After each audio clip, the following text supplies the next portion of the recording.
Hello दोस्तों, कैसे हो आप लोग। स्टार्ट करते हैं अपनी आज की एक्सरसाइज 2.3 मैथ्स की 10th क्लास की।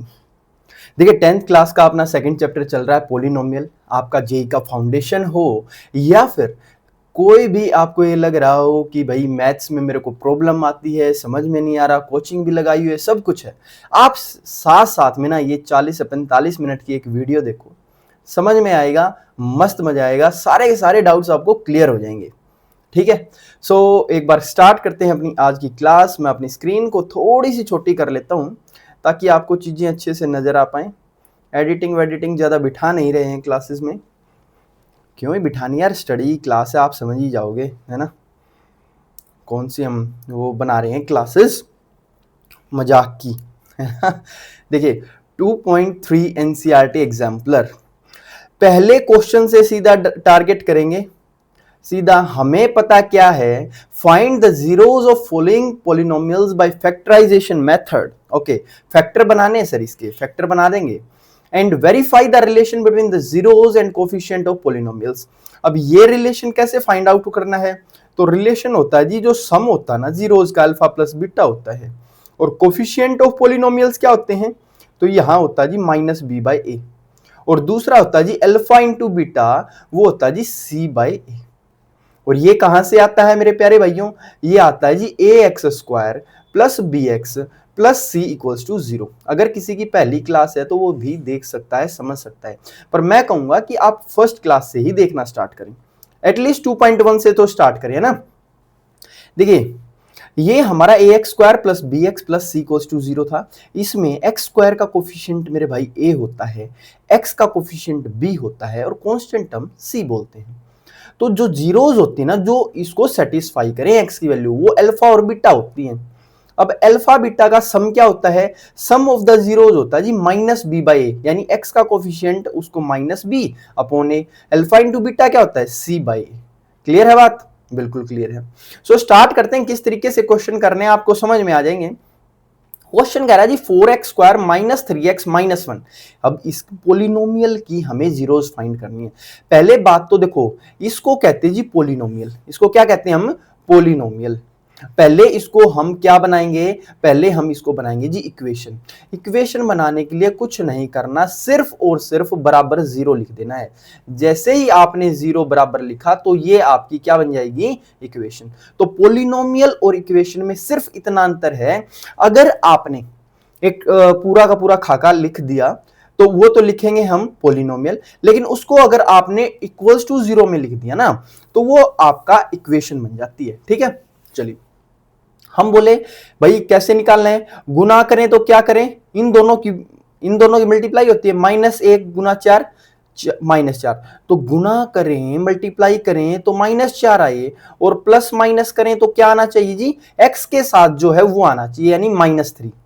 तो हम इस वाली टर्म को माइनस थ्री एक्स को कुछ इस तरीके से लिखेंगे कि प्लस माइनस करें तो माइनस थ्री आई, लेकिन मल्टीप्लाई करें तो माइनस फोर। तो आप बोले मेरे प्यारे भाई 4x स्क्वायर, तो माइनस चार और एक लिख सकते हैं, माइनस चार प्लस एक लिख सकते हैं, क्योंकि भाई प्लस क्या तो माइनस का थ्री आया, और गुना करेंगे माइनस फोर और वन की तो माइनस फोर आएगा, तो माइनस का फोर एक्स, एक्स जरूर लगाना है इनके साथ, और प्लस का वन एक्स यानी एक्स, तो माइनस थ्री एक्स की जगह क्या लिख दिया, minus four x plus x, same बात है, और minus one as it is equals to zero. अब क्या करना है, इन दोनों के नीचे ऐसे ऐसे कर दो, और इससे क्या होगा, आपका पहले टर्म में से 4x कॉमन आ जाएगा, x अंदर बच जाएगा, माइनस 4x कॉमन आ गया तो बच गया क्या अंदर, माइनस वन। अब प्लस वन इसमें से कॉमन ले लेंगे, x माइनस वन यहां बच जाता है इक्वल्स टू जीरो। अब बताओ दोनों में क्या x माइनस वन कॉमन है, आप बोले जी बिल्कुल, तो अंदर क्या बच जाएगा 4x प्लस वन, क्या बच जाएगा जी 4x plus one equals to zero. अब हम बोले जी x माइनस वन भी जीरो के बराबर होगा, या फिर 4x प्लस वन ये इक्वल्स टू जीरो होगा। अगर ये जीरो है तो x की वैल्यू क्या होगी, वन, और यहां है तो 4x की वैल्यू आ जाएगी माइनस वन इस साइड आके, और x की वैल्यू आ जाएगी आपकी माइनस वन बाई फोर। तो ये आपकी दो जीरोज हो गई इस क्वेश्चन की, कि दो जीरोज आपने निकाल ली हैं, कि भाई एक तो x इक्वल्स टू वन होगा और एक x equals to minus one by four. ठीक है, तो जीरोस फाइंड आउट कर ली फैक्टराइजेशन मेथड से। ये आपका आधा सवाल हो गया। अब अपने को क्या करना है, रिलेशन फाइंड आउट करना है। देखो जीरोस क्या क्या आई, 1 और -1/4, इसलिए हम अल्फा कोमा बीटा को क्या हम कह सकते हैं, एक 1 है और एक -1/4, ये याद रखो। अब नेक्स्ट पेज पे जाके करते हैं इनको रिलेशन प्रूव। देखो अपनी इक्वेशन जो थी 4x² - 3x - 1 = 0 थी। इसमें अल्फा कोमा बीटा अपना क्या क्या आया, एक 1 आया है और एक -1/4, करेक्ट, एम आई करेक्ट, बिल्कुल ठीक है जी। अब आप एक बात बताओ छोटी सी कि हम ये बोले भाई साहब ये तो ठीक है, अब जब हम sum of the zeros find out करते हैं तो अल्फा प्लस बीटा क्या होता है, -b/a। तो अल्फा प्लस बीटा की जगह लिखेंगे, देखो इन दोनों का सम 1 - 1/4 और इस साइड क्या लिख देंगे, माइनस का b/a, b क्या है जी -3, तो माइनस का 3 अपॉन a क्या है 4, x² का कोफिशिएंट। क्या 1 - 1/4, भाई एलसीएम लेंगे आप 4, तो इसके नीचे भी 1 है, इन दोनों की गुना 4, 4 एकम 4 -1, ऐसे ही होगा 4 - 1 और सामने माइनस माइनस प्लस होके प्लस का 3/4 और इस साइड 3/4 इक्वल्स टू 3/4 आ गया। इसका मतलब ये चीज होगी आपकी करेक्ट, ठीक है। पहली बात तो हमने सम ऑफ द जीरोस दिखा दिया, अब प्रोडक्ट ऑफ द जीरोस दिखा देंगे। प्रोडक्ट क्या होती है जी, c/a, मतलब इन दोनों का मल्टीप्लीकेशन। तो 1 × -1/4 और इस साइड क्या लिखेंगे, c/a, c क्या है जी -1 अपॉन a क्या है 4। अब बताओ 1 × -1/4, 1 से किसी की मल्टीप्लाई कर दो वो वही हो जाता है और इक्वल्स टू माइनस का 1/4 होगा, बिल्कुल होगा। इसका मतलब ये दोनों चीजें भी करेक्ट हो गई और जैसे ही ये दोनों की रिलेशन प्रूव हो गई तो हम क्या कहेंगे जी, हेंस प्रूव्ड, कि hence we have proved that.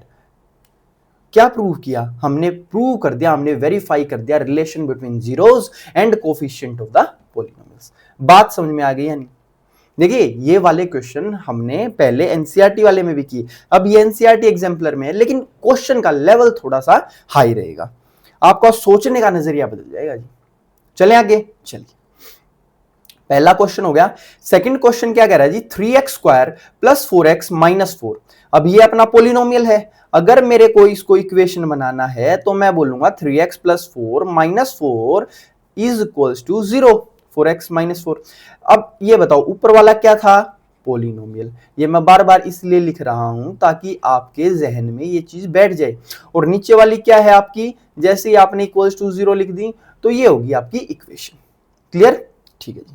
मतलब इक्वल की फॉर्म में कहीं लिख देने या इक्वल्स टू कुछ और भी लिख देता जीरो की जगह, भाई -4 इस साइड आके +4 बन सकता है, बोल सकता 3x² + 4x = 4, वो भी इक्वेशन ही काउंट होगी। यानी इक्वल की फॉर्म में कुछ ना कुछ रख दे उसे इक्वेशन कहेंगे, भाई दोनों साइड है सिस्टम। अब एक बात बताओ, गुना करें तो क्या इन दोनों की मल्टीप्लाई होनी चाहिए या नहीं, भाई 3 और -4 की, तो मैं बोलूंगा जी मल्टीप्लाई करें तो -12 आए और प्लस माइनस करें तो दोस्तों क्या आना चाहिए, +4। आप बोले जी बिल्कुल ठीक है। अब एक बात बताओ, गुना करें तो -12 यानी 3 चौक 12, लेकिन प्लस माइनस करें तो 4 नहीं आएगा, तो हमारा एक तो आया 6 और एक आया -2, 6 दूनी 12। देखो 6 दूनी 12 करेंगे तो -12 आया और 6 में से 2 गया +4, तो इसका मतलब ठीक है, इसकी जगह लिख देंगे 3x² प्लस का 6x माइनस का 2x, क्योंकि 6 - 2x 4x बन गया और 6 दूनी 12 भी आ गया माइनस का, इक्वल्स टू 0। अब आप बोले इन दोनों को हम क्या करेंगे, सोल्व करेंगे। सोल्व किस तरीके से, भाई देखो इसमें से क्या कॉमन आ रहा है, 3x आ रहा है, तो यहां बच जाएगा x प्लस 3x कॉमन ले लिया तो 3 दूनी 6 बच गया, ठीक है जी। माइनस का क्या, यहां से -2 कॉमन ले लेंगे तो -2 कॉमन आ गया तो x बच जाएगा, यहां भी माइनस कॉमन ले लिया तो प्लस आएगा और 2 दूनी 4 यानी 2 ले आना पड़ेगा। भाई देखो इसको जब आप खोलोगे तो यही तो बनेगा -2x - 4, है ना। अब देखो दोनों में क्या x + 2 कॉमन है, हम बोले जी बिल्कुल x + 2 कॉमन है, तो अंदर क्या बच जाएगा 3x - 2, 3x - 2 = 0। तो इसका मतलब हमारा हो गया जी x + 2 0 होगा या फिर 3x - 2 = 0 होगा। अब देखो दो चीजों की मल्टीप्लाई 0 तभी तो हो सकती है मेरे भाई, या तो ये 0 हो या तो ये 0 हो। यहां से वैल्यू आ जाएगी आपकी x की -2 और यहां से क्या आएगा 3x = उस साइड जाके प्लस का 2 और x की वैल्यू आ जाएगी 2/3, क्योंकि भाई आपको पता ही है यहां मल्टीप्लाई है तो उस साइड जाके डिवाइड होता है, ठीक है, तो इसका मतलब प्यारे दोस्तों हमारे जीरोस अल्फा कोमा बीटा क्या क्या आ गया, एक तो -2 आ गया और एक 2/3 आ गया। यानी फैक्टराइजेशन मेथड से हमने जीरोस फाइंड आउट कर दी, आधा सवाल कर दिया। ठीक है, मेन ये समझ में आ गया। अब हम वेरीफाई करेंगे जीरोस को और कोफिशिएंट को, इक्वेशन को। देखो क्वेश्चन क्या है, 3x² + 4x - 4। चलिए लिख लेते हैं, 3x² प्लस का 4x -4 = 0। और हमारा अल्फा कोमा बीटा क्या क्या आया था, एक तो -2 आया था और एक 2/3 आया था। क्या यही आए थे, -2, 2/3? बिल्कुल आए थे। अब इनको वेरीफाई अगर अपने को करना है तो अपन किस तरीके से करेंगे, हम कहेंगे जी अल्फा प्लस बीटा क्या होता है, -b/a। अल्फा प्लस बीटा मतलब इन दोनों का सम, भाई -2 है और बीटा की जगह लिख दिया 2/3 = माइनस b की वैल्यू क्या है जी 4 अपॉन a की वैल्यू क्या है 3। अगर मैं इन दोनों का एलसीएम लूं तो आप बोलोगे जी 3 आएगा, 3 दूनी 6 -6 प्लस 1 दूनी 2 = -4/3 है इस साइड। हम बोले जी -6 + 2, 6 में से 2 गया 4, बड़े के साथ क्या है माइनस, तो माइनस लगा देंगे अपॉन 3 = -4/3। क्या रिलेशन प्रूव हो गया, आप बोले जी बिल्कुल प्रूव हो गया। सेकंड हम प्रूव करेंगे जी अल्फा इंटू बीटा प्रोडक्ट क्या होती है, c/a, तो c अपॉन a। पहले बताओ अल्फा क्या है, अल्फा की जगह जो जो दे रखा है ना वो पुट करते रहेंगे। बीटा है 2/3 = c क्या है जी, c है हमारा -4 अपॉन, और हमारी बात आ गई a पे यानी 3। आप बोले जी 2 दूनी 4, वो भी माइनस का, तो -4/3 = इस साइड तो है ही -4/3। क्या दोनों चीज सेम है, बिल्कुल है। इसका मतलब हम क्या बोलेंगे, हेंस प्रूव्ड कि हमने प्रूव कर दिया कि भाई coefficient of equation, coefficient of polynomials और जीरोस के बीच में क्या रिलेशन है वो प्रूव भी हो गया। ठीक है प्यारे दोस्तों, समझ में आ गया या नहीं? माइक बिल्कुल बढ़िया तरीके से काम कर रहा है, कोई दिक्कत वाली बात नहीं है। सो स्टार्ट करते हैं अपना नेक्स्ट क्वेश्चन। देखो जल्दी जल्दी चलने का पर्पस ये भी है, ये नहीं कि हम एक सवाल पे टिके रहे, है ना, समझ में तो आ ही रहा है। ये अपना क्या है, चलो अब आपको बताना है और मैं लिखता जाऊंगा। आप बोले जी ये क्या है अपना पॉलिनोमियल। इक्वेशन बनाने के लिए क्या करूं, इक्वेशन बनाने के लिए तो मेरे भाई =0 करना पड़ेगा। x की जगह t दे दिया, कोई दिक्कत नहीं है भाई। मल्टीप्लाई करो इन दोनों की, अगर मैं मल्टीप्लाई करूं तो क्या है 7 पंजू 35 और प्लस माइनस करें तो क्या है 12। भाई 7 और 5 12 भी होता है और 7 पंजू 35 भी होता है, ये तो यही मिल गए, यानी प्लस का 7 प्लस का 5 मिल गया है नहीं, तो 12 की जगह लिख दूंगा मैं 12t की जगह 7t + 5t। चलिए लिखिए 5t² + 12t की जगह लिख दिया 7t + 5t + 7 = 0। जैसे ही आपने ये लिखा ना, देखो आप 5t + 7t भी लिख सकते हो, कोई बड़ी बात नहीं है इसमें। कहीं आप सोचो कि भाई कोई दिक्कत नहीं, यहां से कॉमन क्या आया t, तो अंदर क्या बचेगा जी 5t + 7।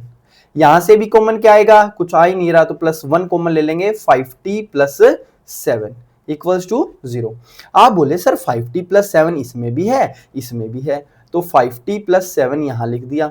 यहां क्या बच गया t, प्लस यहां क्या बचेगा 1, क्योंकि 5t + 7 तो कॉमन जो आया था वो लिख लिया, t + 1 यहां लिख दिया।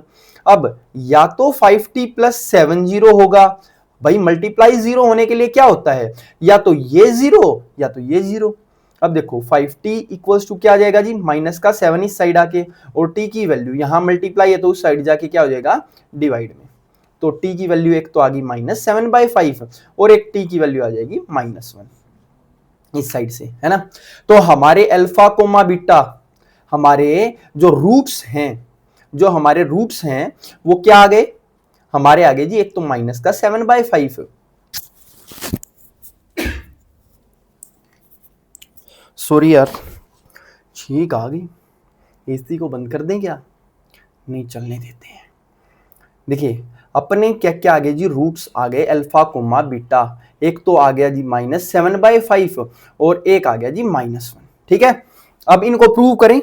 चलिए इक्वेशन पढ़ लो जल्दी से, 5t² + 12t + 7।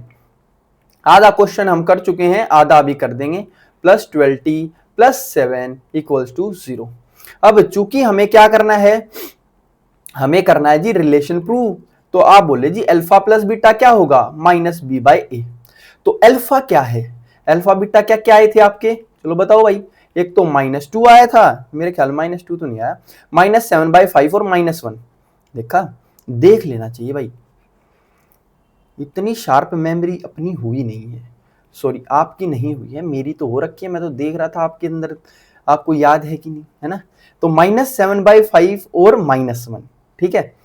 चलिए आप कहोगे सर जी आपकी भी हमारी जितनी मेमोरी है, चलो भाई मान लेते हैं आपकी, आपका मन रखने के लिए। चलो भाई इन दोनों को जमा करो, -7/5 -1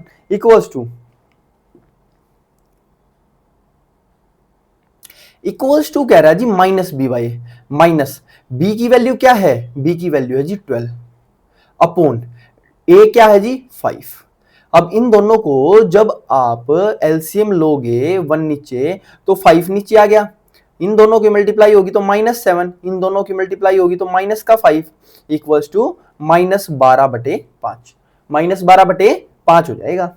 बिल्कुल ठीक है सर, कोई दिक्कत वाली बात नहीं है, और कोई दिक्कत वाली बात नहीं है तो -7 और -5 क्या होता है, -12, -12/5 इक्वल्स टू -12/5 इस साइड, इसका मतलब ये आ गया ठीक। नेक्स्ट है जी अल्फा बीटा, अल्फा बीटा क्या होगा, माइनस प्लस का c/a। देखो अब ये मैं लास्ट करवा रहा हूं ये वाला प्रूफ, फिर आपको आगे से खुद ही करने, क्योंकि देखो अल्फा बीटा आपके पास है -b/a, बिल्कुल प्रूव होते चले जाएंगे, मैं ये इक्वेशन सोल्व करवा दूंगा आपकी, ठीक है। इन दोनों को मल्टीप्लाई करो जी, -7/5 इंटू -1 इक्वल्स टू क्या होगा जी c/a, c क्या है आपका 7/5, 7/5 माइनस माइनस प्लस हो गया तो 7/5 इक्वल्स टू 7/5 क्लियर हो गया जी। इसका मतलब ये दोनों भी ठीक है, अगर ये दोनों ठीक हैं तो हम क्या कहेंगे, हेंस प्रूव, कि भाई प्रूव हो गया। देखो इसमें तो कोई दिक्कत वाली बात है नहीं, इस साइड -b/a लिखना है, इस साइड अल्फा प्लस बीटा, जो निकाले उन्हीं का सम है, और इस साइड यहाँ पे उनकी प्रोडक्ट है, ठीक है, कर लेंगे। चलिए समझ में आ गया या नहीं, बिल्कुल समझ में आ गया सर, नेक्स्ट क्वेश्चन करवा दो। चलिए नेक्स्ट क्वेश्चन देखते हैं, कह रहा है जी t³ -2t² -15t, क्या ये क्या था जी, ये था जी पोलिनोमियल। अगर मेरे को इसकी इक्वेशन बनानी है तो क्या करूंगा, इक्वल्स टू 0, तो इक्वल्स टू 0 बना लूंगा और इक्वेशन बना देंगे इसको। अब आप बोलोगे भाई साहब ये क्या हो गया, ये तो क्यूब में आ गया, नहीं कर सकते, कर सकते। पहले क्या पूरी इक्वेशन में t कॉमन आ रहा है, हम बोले जी बिल्कुल, t कॉमन ले लिया, अंदर क्या बचेगा t² माइनस का 2t माइनस का 15 इक्वल्स टू 0। अब यहां क्या होगा, एक बार तो होगा t इक्वल्स टू 0, एक बार क्या होगा ये इक्वल्स टू 0, ठीक है। तो मैं बोलूंगा दो चीजों की मल्टीप्लाई के लिए या तो t इक्वल्स टू 0 होगा, तो एक रूट तो आपका यहां से आ गया, और दूसरा ये होगा कि जी t² -2t -15 इक्वल्स टू 0 होगा। आप बोले जी बिल्कुल ठीक है। अब एक बात बताओ यार दोस्तों, एक बात बताओ छोटी सी, अब तो ये वही इक्वेशन बन गई भाई, मल्टीप्लाई करें तो क्या आना चाहिए, -15, यहाँ 1 है यहाँ -15, तो मल्टीप्लाई करें तो आए -15, और प्लस माइनस करें तो क्या आना चाहिए, -2, -2।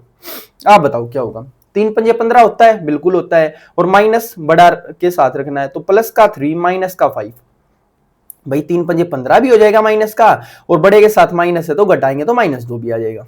हम बोले भाई साहब t² माइनस प्लस का 3t लिख लो और माइनस का 5t लिख दो, इनकी भी बात होगी हमारी भी होगी, इक्वल्स टू 0, ठीक है। तो इसको और इसको कॉमन लेंगे, तो आप बोले जी t कॉमन आएगा, यहां आएगा t+3 माइनस, यहां माइनस का 5 कॉमन आएगा, तो क्या बचेगा t+3 इक्वल्स टू 0। तो आप बोले जी t+3 तो क्या आ गया कॉमन, इन दोनों में t+3 कॉमन है, यहाँ क्या बच गया जी t-5 इक्वल्स टू 0। तो एक तो t+3 इक्वल्स टू 0 होगा, या फिर t equals to t-5 equals to 0 होगा कि नहीं, आप बोले जी बिल्कुल t-5।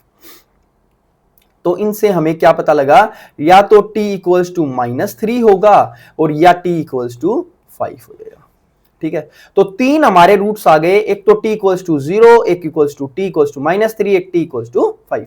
हमें पता है अगर इक्वेशन क्यूबिक है, क्यूबिक इक्वेशन है तो रूट्स कितने होंगे? 3, alpha comma beta comma gamma. तो एक तो है जी 0, एक आया बीटा -3 और एक आ गया जी गामा 5। तो 3 रूट्स आ गए। क्लियर? बिल्कुल। तो कभी भी इस तरीके का सवाल आता है तो इस तरीके से करेंगे, ठीक है। अब आप बोलोगे जी इनको वेरीफाई करना है। अब 2 का तो वेरीफाई करना बता दिया, 3 का तो वेरीफाई करना बताया ही नहीं बताया तो देख लेते हैं। चलिए देखें, ये क्वेश्चन तो समझ में आया होगा आपको। टी कॉमन लेके फिर ये तो इक्वेशन वैसी की वैसी बन गई। चलिए अब इक्वेशन को लिखते हैं एज इट इज वेरीफाई करने के लिए। टी क्यूब -2t² माइनस का 15t इक्वल्स टू 0 और हमारे अल्फा बीटा गामा क्या क्या है? एक तो 0 था, एक -3 था और एक 5। देख भी लेते हैं 0 -3 और 5। बिल्कुल ठीक है जी।